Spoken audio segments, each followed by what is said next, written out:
Hej folkens, og velkommen tilbage til min kanal. I dag har jeg endnu en gang skaffet noget med Warheads. Jeg har købt de her to i dag. Den her med jordbær, den her er med blåbær, som jeg skal sige på den. Og det er igen sådan noget Warheads noget. Og som I kan se, så burde de være meget sure. De koster en 20 per stykke, så jeg har været af med 40 kroner til jer. For at jeg kan lave den her video til jer. Og jeg tænker, at i dag der gør vi sådan, vi siger enten jeg har lige sådan her for at kunne åbne den første. Jeg tænker, at jeg starter med den her. I dag siger jeg, om den er godkendt, eller om den er skrald. Som jeg også tror, vi gjorde sidste gang. Ej, skal du twiste den? Ej, var det sådan, jeg skulle gøre?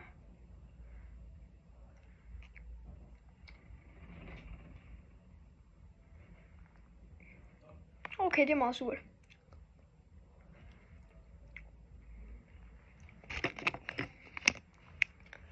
Jeg vender lige hurtigt tilbage, når jeg har talt lidt om jeg vil give den en god eller en skrald.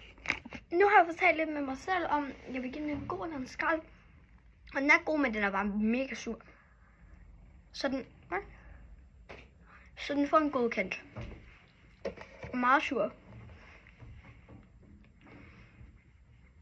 Så kan du bare putte den ned igen. Ej, hvor smart.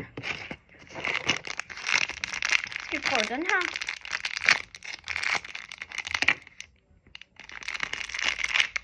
Okay, jeg vender lige tilbage, når jeg har fået åbnet den.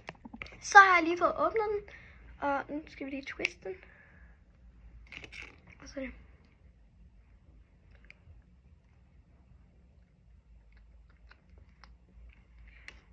Den her er ikke sur. Meget god.